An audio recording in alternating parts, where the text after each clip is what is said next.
Hi, I am Man-Yee. I am a professor of sociology, the PI, principal investigator of the project GenTime.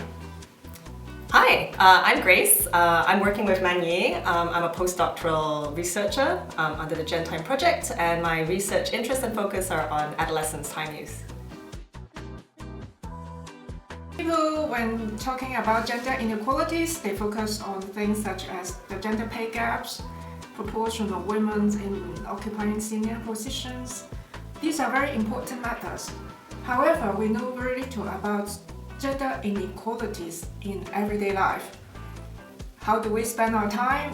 Whether we enjoy our time use? So GenTime focus on gender inequalities in everyday lives. When women spend time on different activities, women do the majority of unpaid work, unpaid domestic work and care. Therefore, they have less time for paid work. When they work, they are more likely to work part-time. And for example, in the UK, 40% of women are working part-time. Part-time jobs are paid less overall and also paid less hourly and have fewer promotion opportunities. Women also have less time in total.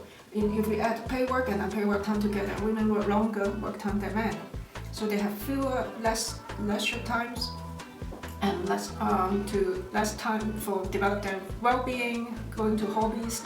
They also have less time to develop career skills. Perhaps not too surprising, boys from a fairly young age already spend more time on leisure and sports and exercise than girls, and girls tend to do more domestic work already in teenagehood. And we know that there's lots of activities that are really important for outcomes like mental well-being. So, doing exercise, having downtime, these are all really important. And we know that as girls get older, women tend to shoulder the lion's share of unpaid work. And so this is a quite worrying trend that we're seeing, at least with teenagers as they grow into adulthood. Studying gender inequality in time use across different societies is really important because we have to also question what levels of societal context, social norms, sort of welfare regimes are important in shaping these different structures of time and how people spend their time. And in some cases it may be surprising, or perhaps not very surprising, that we see like stark similarities of, as Man-Yee said, lots of women just spending more time on unpaid work than men, and men spending more time on paid work than men, but women spending more time on total work. And this happens in many societies all across the world. So I think looking at it across societies is also really important to show these similarities and differences in these nuanced contexts.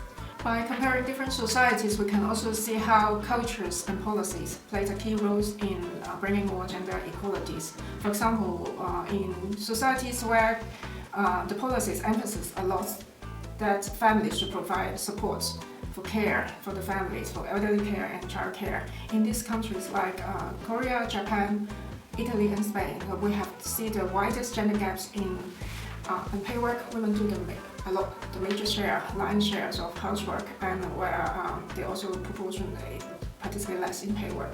And the closing of gender gaps is also slowest in these countries. Policies are very important, but we need empirical evidence to show what policy work and what policy don't work. For example, in our studies, we find that the gender gap in paid and unpaid work time is the smallest in social democratic countries like Norway, Finland and Denmark. These countries, the state provides generous support to care and the policy encourage both women and men to take on full-time employment. And the policy also have guaranteed very generous parental paid leave and have also an element of compulsory daddy leave so-called. So these policies encourage men to do more care work and remove the stigmas associated with masculinity and no care. So these policies shows to be more effective in reducing gender gaps in time use. We find evidence of so-called stalled gender revolutions. Gender gaps in paid work and unpaid work time has closed between the 80s and 2000s in most of the countries. But since 2000, we found that gender gaps in paid work and unpaid work stopped closing in several countries, including UK, US, Scandinavian countries. The reason being that people believe gender equality in time use will be achieved in two phases. In the first phases, it's mainly because driven by more employment opportunities for women because the gender gaps in education close. More women got higher education and enter the labor markets. Therefore, women reduce their time in domestic work and increase their time on paid work. So we see changes in most of the country in the first 2 decades. However, entering the third decade, in the second phase, if we want further progress, it's the role of men that is important. Men should catch up with women and start to do unpaid work. But in several countries, we don't see that fast enough change in gender norms. Men still lag behind women in catching up in domestic work. If they do domestic work, they focus on more gender-neutral types of domestic work, that is like shopping and DIY, gardening, but not more like routine types of domestic work like cooking and cleaning and doing the laundry. Therefore, the closing of gender gaps is stalled and or are progressing extremely slowly. For policymakers, yes, it would be great, if there's greater uptake on anything that sort of allows more flexibility or reduces the strictness of time for a lot of people. So, things like parental leave, flexible working, the stigma of flexible working to begin with. For children and adolescents, it has to come from families as well as schools. I think all these policies are important, but it has to come with demand from society. I mean, without it, then we're not going to be able to have this uptake that we would like to see. So I think the public has a great responsibility for that as well. Policies are just so important. We can never achieve full gender equality in labor markets, in political participations, in health and well-being without addressing gender inequalities in time use. I think we already see evidence of stalled gender revolution, so policies makers should take more proactive approach in their future policies to challenge that gender essentialism in their policies, that they assume that men are better as breadwinners and women are just better as carers, and have these assumptions in policies, and should take more policy steps to encourage men to take up more care and domestic work.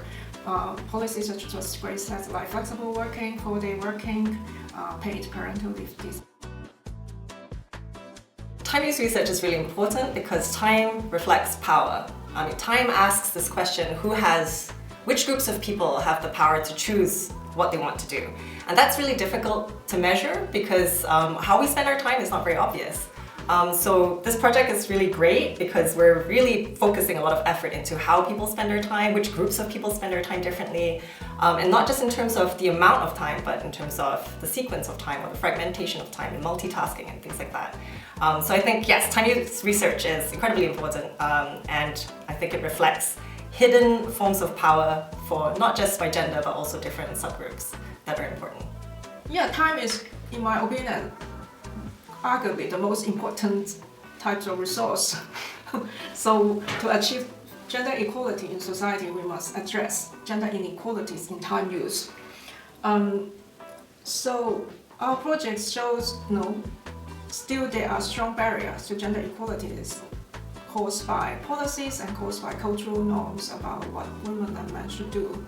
So it suggests that more effort should be made, and especially to challenge that gender roles around in time use, paid work, and